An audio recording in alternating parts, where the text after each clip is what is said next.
Dream Team, it's your boy D Neal back with another reaction video, guys. Here we are with NBA legends and players explain how special the bad boy Pistons were.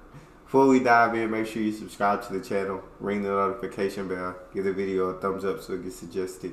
If you guys have a favorite video suggestion, you can subscribe to Patreon or drop it in the comment section. Oh my God! When talking about the bad boy Pistons, they are often known as the team that hindered Michael Jordan and the Bulls from reaching that next level. And they were the very physical team that would win by any means necessary, which could mean attempting to hurt the player. And that overshadowed how good this team was, because they were solid from top to bottom. They were the only team that won multiple rings during the Lakers and Celtics era. They had Isaiah Thomas, a top 5 all-time point guard, Joe Dumars, a Hall of Fame shooting guard known as a Jordan stopper, Dennis Rodman, one of the greatest defenders and rebounders ever, Bill Laimbeer, one of the first stretch bigs that could shoot it from anywhere, and Vinny Microwave Johnson, who is electric off the bench and can give you 15 to 20 points on any night. Oh my God, talk about how good the bad boy Pistons actually was, and why was it so hard to beat them. So enjoy the video, man. When you think Showtime Lakers, you don't think physical. When you think bad boy Pistons, the first thing come to your mind, okay, they physical. That's right. But you guys, you had to match that mentality. I don't think there's ever been a more physical team than them. Okay. They impose their will on you. Right. Right. They beat you up, man. Right. And if you flinched, it was over for you. Right. So in '88, when we played them, it was a physical matchup, 7-game series. We won in Game 7, but the next year in '89, they came back and beat us. Right. God! Come on, bro. No.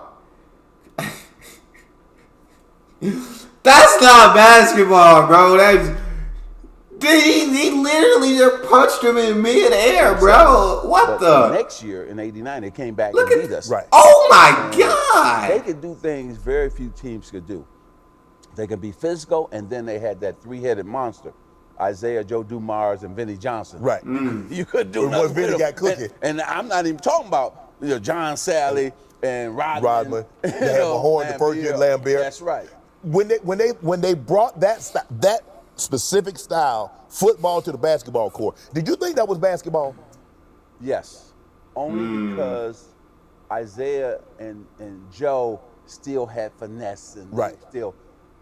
Was it tough to play against it? Of course. Right. But give them credit. They won back-to-back championships. Facts. Correct. I never take anything away from a champion. Right. And so they proved that style could win. Right. And they won with it, and so give them credit. Oh my! And they, to me, one of the greatest teams as well, because defensively, I don't know if we've seen a better team than the Pistons. How legitimate was the hatred between those Bulls teams and those Pistons? Oh, I hated him. And yeah, he carries even to this day. They made it personal. They physically beat the shit out of us. We were not ready for the Detroit Pistons at that point in time. They were more physical than us. They were the aggressors. Detroit had our number. The Detroit Pistons, by virtue of a 103-94 victory, have eliminated the Bulls and indeed are headed for the final. We did not have, as a unit, the confidence that we felt like we needed to beat Detroit. And the game's over, and the Pistons have won God the World Championship. The Detroit Pistons really dominated us mentally. Physically, we were able to catch up, but it was a mental aspect that we... I've never seen this in my life, guys. I've never seen a player like laying down on the court and the ref just like, hey, he got in the way of the game. I know the ref was pulling him off for his safety. I know, I'm joking around. Ref just kind of, let me get you off the court, young fella, and dragged him out, bro. I've never seen any ref like that. Usually when it's your ball, the ref stops the play to help the guy who's injured. I understand if the Pistons have the ball, but Chicago has the ball. Why would you not stop the game for my guy that's hurt over here? Physically, we were able to catch up, but it was a mental aspect that we had to kind of get over, to be able to get knocked to the floor and take it like a man and get up and, knock your free throws down, but understand that we can play that same game on the other end. Don't give up in the layups. Protect our paint, because that's what winning basketball was like back in the late 80s and going into the 90s. You didn't give up layups. So those 80-point games were real, and those points were earned and not given. That team's pride was so high, and they didn't think that they could be defeated. They felt like that their style of play was gonna run a lot longer than it did. But to be honest, they knocked down all the dominoes for us. Yes, they were our biggest challenge. They knocked us out a lot of times, but the Boston Celtics was really a team that, you know, they didn't really stand in our way because, you know, it was about the Pistons. And if you're able to beat the Pistons, you pretty much got a championship. There you go. And that's what we were able to do. The Pistons did whatever it takes to win. That's the bottom line. I beat people up to win a championship, so I'm not going to sit here and badmouth them guys. Obviously, there were times that frustrated me because they were beating us, but, you know, physical intimidation is important in sports. Like when the guy comes across the middle in football, you try to take his head off, and he's going to think about it. When we played the Pistons a few years ago, you wasn't worrying about how many points of rebound you were going to get. You were wondering which way I was going to hit you next. And it won championship, and that's the bottom line. I feel that. So I feel like the players that played against them have respect for them. They're like, yeah, they beat you up. Yeah, they were physical. But that, don't get it like twisted. That's not all they were. They were a great basketball team, and they did whatever it takes to win. And know what I'm saying? And Charles, like, I beat people up if it meant winning the championship. Like, I feel like the legends that played against them definitely respect the Detroit Pistons, and they're not just a team that's gonna be super physical, but they're also a team with great players. Now, dude, I feel like a lot of times when you're not making a basketball play, you're not going for the basketball. I feel like that's not basketball, but that's me personally because that's only what I've grown up seeing. Like, so like if somebody's going for a layup and you just clothesline them out of midair, bro, like you could potentially end their career depending on how they fall, and so that's just scary. But I mean, I didn't get to watch this era of basketball, so I just have to go off what everybody, all the legends say in the highlights that I watch. Where I was going to hit you next. And it won championship, and that's the bottom line. I love LeBron and everything about him, but I do think the way they played the game today, he didn't want any part of those bad boy Pistons. Let me tell you something. Those guys were out there trying to hurt people. Those guys were out there. I used to always tell people, when you were going to play the Pistons, you got to call home and tell your family you love them just in case you never saw them again. Like, they were out there really trying to hurt people. And that's one of the reasons I always tell people when they have this debate, I said, listen, no disrespect. I said, Kobe's the close-ops team to Michael, and I got none but respect for LeBron, but they done changed the rules where you can't touch people now. We had a chance to beat them. We just didn't respond. You know, we got to that hill. We almost looked over the hill. I was devastated. I was absolutely devastated. I cried on the bus. My father came home and said, look, it's just one game. Bounce back. Come back next year. I remember losing to the Pistons. Damn Pistons. It hurt. You couldn't deny that they were a great team. We had to either change something about ourselves or we weren't going to beat them. After that game, instead of us all going on vacation, we all showed up and we started working out.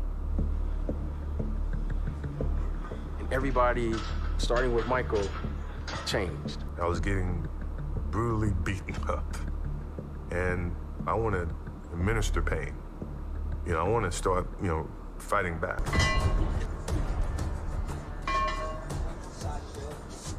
I put it in just to get myself physically strong enough to go against Detroit. Back and watch the Pistons playing against Chicago. I mean, Michael and Scotty were getting pounded. And a lot of it happened after the whistle. Like you're going in and you get fouled and the guy goes ahead and tries to, that's a free foul. Right. Now, he had to do what he had to do, I understand that. But you take, like Ricky Mahorn, he'd hit you and all that, but he'd hit you, you know you're going to get hit. Yeah. But he didn't try to maim you. Right. Bill tried to hurt you. Right.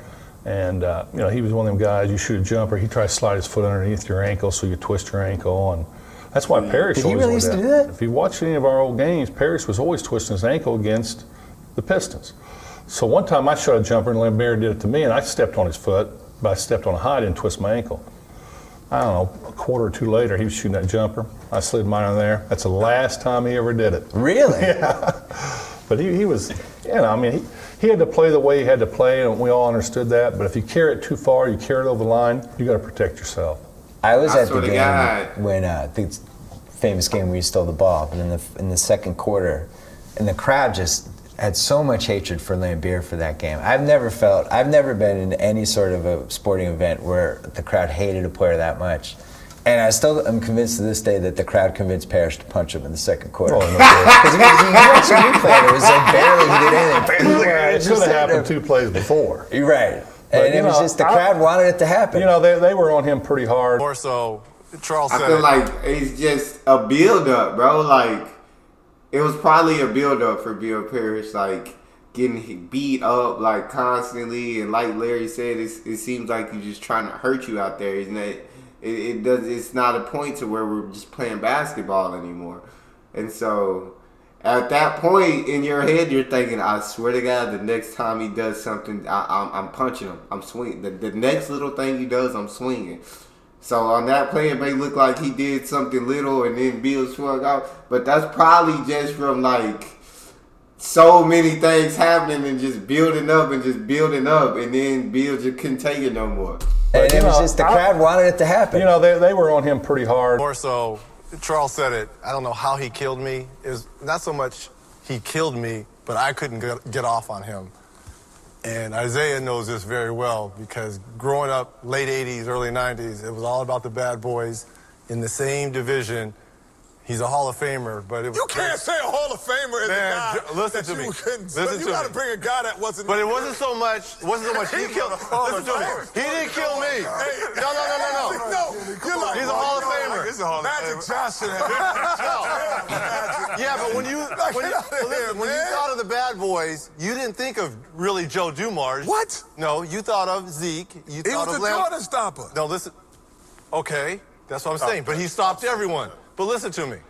Joe Dumars and Isaiah, they had like a secret language. And y'all all knew. Yes, the whole... Yeah, it's called hunt rat. So you got Joe, and Joe was like the gentle one, and the rest of them my God. Of wild dogs. So Joe my God. I kind of let you go by me, but you knew you were going into Bill Lambert, Rick Mahorn, and you knew you had to take your punishment, but you couldn't be a punk, right? Yeah. So you couldn't settle for jumpers. So Joe was like, I really wouldn't do it if I was you, but... And then you couldn't get off of them, or you couldn't get off. So Joe Dumars... Love to hear your side of this story. Come on. But what was that language? You know exactly what I'm talking about. I told you, hood rat. Hey, Reggie, you know what always bothered me about the Pistons? The one thing, and Isaiah he can't say this on national television, but we all know it's true.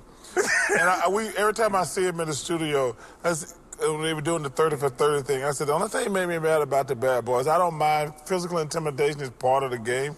I said, the one thing that sucked about the bad boys, ain't but 2 of them can fight. Isaiah and Joe Dumars.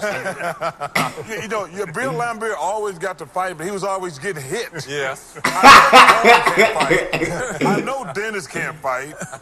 John Sally maybe, but he's more of a lover than a fighter. Right. James Evans can fight now. But the only tough guys on the team were the guards. That's the point I'm making. Yeah. What is that language, man? It was bad. I can't say it on television. Joe Dumars. God, it sounded like Bad Boy Pistons just put the fear of God into people's hearts. They just put the fear of God. They made you didn't want to go to the rack. You didn't want to take that kind of punishment. My Lord. The gentle bad boy would always tell me, Reg, I'm just telling you, and you always say, if you beat me, if you beat me off the dribble and get by me, just be careful because the horn's going to take you out. So man, get out of here. Get out of here. Warning you about his own teammate. You know that the guy's a bad dude. He's calling out his own team. He's rapped out his own teammate. Don't do it, Reg. Sure enough, blow by him, and damn near missing a tooth. Damn near, yes. So it was Mahorn I was more worried about as opposed to Bill Laimbeer. Though, I mean, Bill Laimbeer took shots as well, but Mahorn was a little different. Obviously, when they were winning, I was in high school in Virginia and was a fan. And you know, certainly, yeah, I mean, it felt like you guys embraced that whole bad boy persona. But as I went there later on and played, I got to know Isaiah, who was always extremely helpful to me as a young, you know, top player on a team. Obviously played with Joe, Laimbeer, all those guys. And there was a level of professionalism, but it was tough. I mean, you had big shoes to fill, and we weren't that good. You know, obviously I was trying to go that way and trying to hopefully get there, but we just didn't have the team or the personnel to be a championship level team. A little known fact, Bad Boys was not the original nickname of that team either. Impede Boys was. So guys, I hope you enjoyed the video, and tell me, do you think the 89 Pistons is a top 10 team of all time? Let me know. So make sure you like, share, subscribe, and show love to the YG gang, and I'm out. That's all we got. You guys got a favorite video suggestion? You can subscribe to Patreon and drop it in the comment section. It's your boy D Neal. Out.